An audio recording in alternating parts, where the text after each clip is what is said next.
Welcome to Let's Thrive Postpartum, where we tackle postpartum depression and anxiety head on, guiding you back to yourself. Join Kelly Siebold, founder of Thrive Postpartum, and Ashley Moore, a maternal mental health therapist. Through honesty and laughter, we share expert advice and real stories. While not therapy or medical advice, you'll find education, support, and hope. Welcome to the village. Let's thrive postpartum.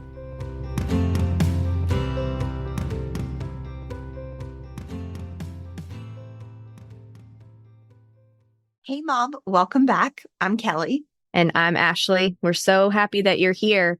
We have got a special conversation today because we are talking about Mother's Day.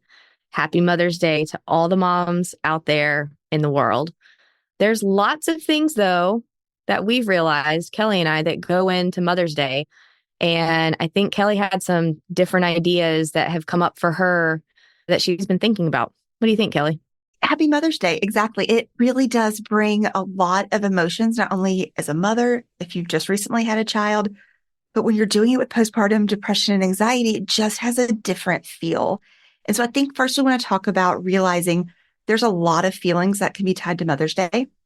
And one of the keys is to being honest with yourself about what you really need so that you can feel good on Mother's Day, and then celebrating yourself where you are, right? We are all in different places at the moment. We might not be all where we envisioned we would be mentally on Mother's Day. So Ashley, let's talk about feelings. There are so many feelings. If you look anywhere in the stores, everybody wishes you happy Mother's Day, and it's the best sentiment, but it can also come with different feelings. Yeah, for sure. And I think so interesting to think about, again, Mother's Day is sort of portrayed as this really happy day. And for a lot of people, it's not. For people who have lost their mom, for people who had an experience with a mom that really wasn't ideal, for those who are hoping to become moms, for those who are currently moms and really struggling, Mother's Day is really, really hard. And I want to make sure that we give the acknowledgement out there that this day, while really joyous for some, can also be incredibly difficult for others. And that includes moms that are experiencing postpartum depression and anxiety, because there can be a lot of guilt. And why is today not feeling so great? And it's just, I don't know. It's hard. It is. And I think you said it great a while ago when you and I were just chatting about expectations.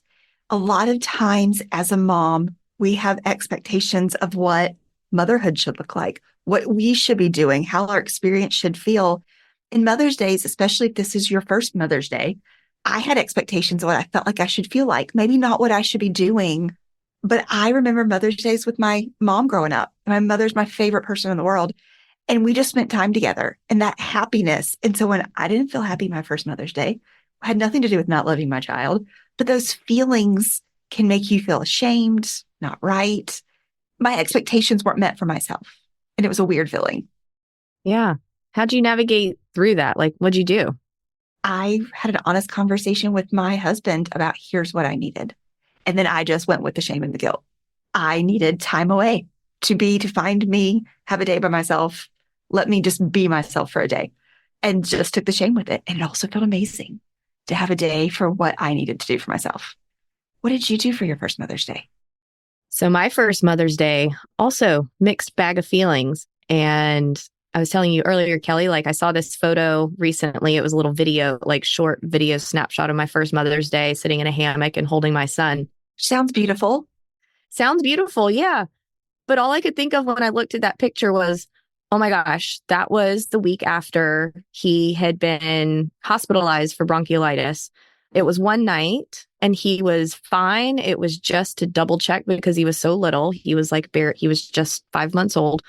But that was so hard and so still like top of mind that I honestly have no idea what I did that first Mother's Day. I know that there's that picture of it, and that picture of it reminds me of a time where I was so anxious and so scared and worried, even though everything was totally fine.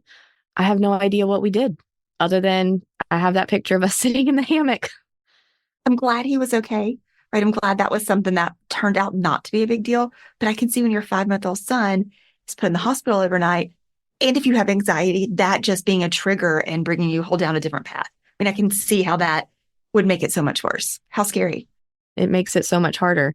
I do remember like the next year saying, you know what? Mother's Day, kind of like you, Mother's Day is for me, right? It's supposed to be celebrating a mother. What do I want to do to celebrate? I wanted to like have breakfast in bed and in the quiet and have my husband, I think, took my son out for a very long walk and play date or something. And I had some time to myself, and that was what I needed. And guess what? It's okay that that's what you need is some time to yourself. It is. And how did you figure out like that? Let's be honest with what we need. How did you figure out, okay, in this moment, this is what's going to feel good to me? Well, I think I asked that exact question. I was like, what would feel good? Like, what would make me feel restored? I love the word like restorative because it's like rested, but refilled. Like, what is going to fill up? As a mother, we need that. Yes, we are pouring from a cup that somehow never seems to quite be empty. But there's got to be times that we're able to like fill that back up. And so I think that's what I ask myself is what's going to feel good? What's going to make me feel like rested and appreciated? I was like, you know what? Yes. Bring me some breakfast in bed. I would love to like give my son a kiss and a hug. Recently, last year, like with my daughter, kiss and a hug, but I want coffee in bed in the silence. And that's just what is going to make me feel really good. That sounds lovely. Just a day of silence. Isn't something that doesn't really happen very often, right? Especially with 2 children under the age of 5. Yeah, never. So yeah, I think it's just about saying, can you say what's going to feel good and what you need in that moment? And then just be okay with it. Yes, I'm with you completely. And if you're a mom who doesn't have a partner, if you're a single mom, how do you be honest with what you need to feel good and kind of find some of those moments for yourself if you don't have the ability to step away or for someone to kind of be there with you, right? We both had partners in this relationship that could take a burden for us. But if you don't have it, what recommendations do you have? Well, we were talking about that the other day of like finding little moments of joy. Like glimmers. Little glimmers. I love that phrase. I don't know who said it first, but it is just wonderful. And it's so true. Like a day doesn't have to be all good or all bad, right? When one bad thing happens, like I tell my 5-year-old, one bad thing happens, doesn't make the whole day bad. It's just a bad moment. But the same is for the good things. Like a good day overall can be made up of small moments of joy. And so for moms out there who are having a hard time figuring out, like, it's not possible for me to have a day by myself, right? What are little ways of having these like glimmers and these small moments of joy that allow you to celebrate you, right? Like during nap time, painting your toenails or having a coffee with some extra special like steamed milk or something like that, or sitting in the sun or going for a walk.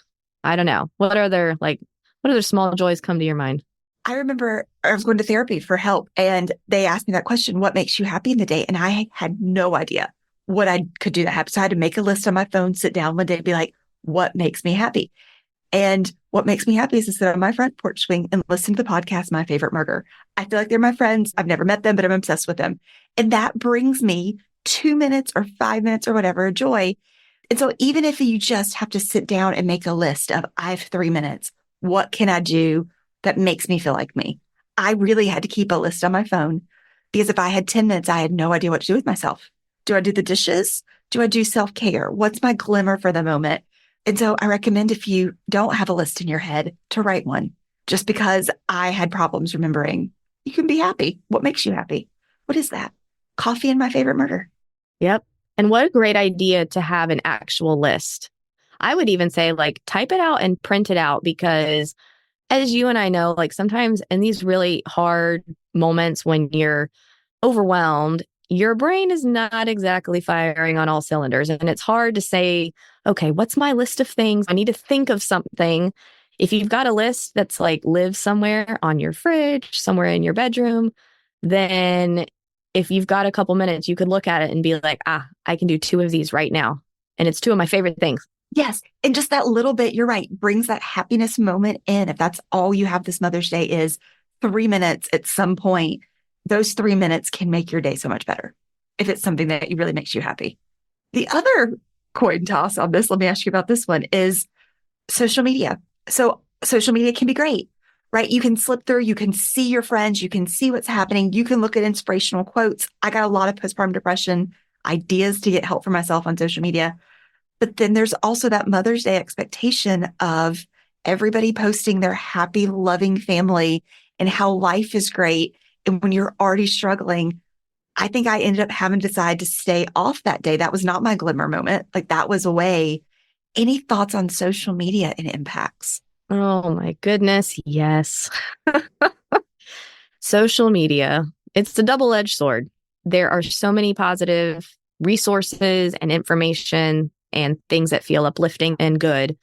And that's great. And then there's the other side where there's things that make you feel guilty, that make you feel inadequate, that make you compare yourself to other people. I mean, I do it myself all the time. I'm looking and I am so aware of it now that I'll look at something and I'll say, oh, interesting, Ashley, that's a little feeling of jealousy that popped up. All right, that's not good. We're going to shut this off for a while.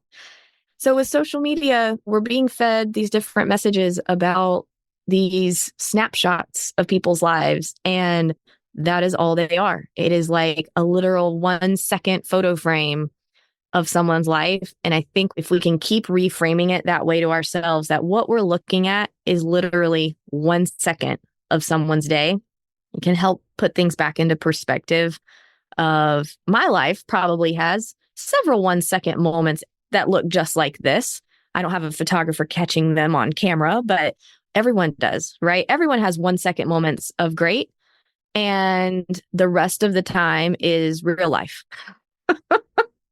where your kids are screaming and you're crying and, you're going through like the whole range of emotions. And so I think trying to give yourself that perspective is like things on social media. It's 1 second. It's a 1-second screenshot of their life. And it's not fair to say that their whole life must be just like that, because you would never expect your own life to always look like that.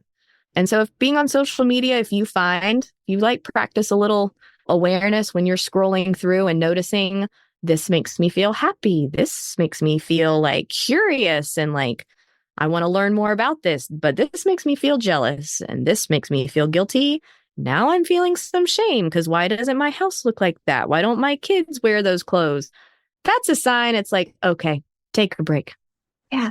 Why aren't my daughter and I wearing matching outfits and smiling perfectly on our first Mother's Day, sitting in front of a beautiful scene in Charleston and loving life when all I want to do is go be by myself and cry in a corner? It's just, it adds a different level of perspective. And I think you're right, realizing what it does to you and just realizing this isn't everybody's day. I'm sure the perfect picture in front of a bridge in Charleston, they were probably screaming 3 minutes beforehand or had a meltdown right after, right? I'm sure it's just, but it's hard to remember that perspective. And it is a moment. Yeah, I know. It is just a moment. I think bringing that kind of awareness and just giving yourself that reminder, giving yourself some grace. And remember, again, like the goal of Mother's Day is you, not all the other moms that are on social media. Mother's Day is about you. And so what do you want? What feels good? What is going to make you be able to celebrate yourself that day? Because that's who it's about. It's about you and no one else. It is. And I think every one of us needs something different to feel good on this day.